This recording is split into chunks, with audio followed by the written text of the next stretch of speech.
Dari kasus Jeffrey Epstein yang saat ini kembali viral, gue akan bahasnya secara lengkap menggunakan unsur 5W plus 1H. Wow, siapa? Jeffrey Epstein adalah seorang miliarder Amerika yang memiliki koneksi luas dengan politisi, pebisnis, dan selebriti. Dari tokoh berpengaruh dunia, namun dibalik status elitnya, ia dituduh sebagai pelaku utama jaringan eksploitasi seksual anak di bawah umur. What? Apa? Kasus ini kembali viral. Ini membahas kejahatan seksual terorganisir, dugaan adanya jaringan elit, serta kematian Epstein di penjara yang hingga kini memicu banyak pertanyaan. Publik mempertanyakan apakah Epstein bertindak sendirian atau ada pihak besar yang dilindungi. When? Kapan? Kasus ini mencuat sejak awal tahun 2000-an, namun kembali meledak pada saat tahun 2019 lalu, atau 6 tahun silam, saat Epstein ditangkap dan kemudian ditemukan tewas di dalam sel tahanannya.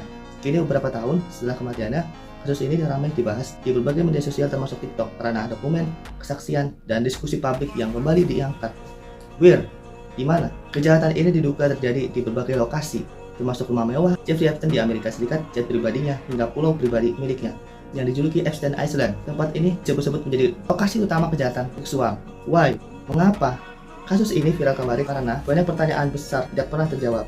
Banyak nama berpengaruh disebut memiliki hubungan dengan Epstein, namun sangat sedikit yang benar-benar diproses hukum. Publik curiga ada ketimpangan, keadilan, dan kemungkinan upaya menutupi fakta. How? Bagaimana?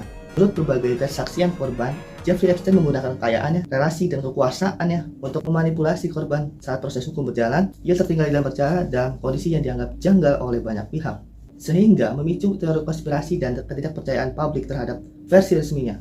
Kasus Jeffrey Epstein ini bukan sekedar soal satu pelaku, tapi soal sistem kekuasaan dan keadilan. Dan sampai saat ini, banyak orang yang percaya bahwa cerita yang sebenarnya belum sepenuhnya terungkap. Bagaimana nih guys menurut pendapat kalian? Jangan lupa like video ini dan komen di kolom komentar ya.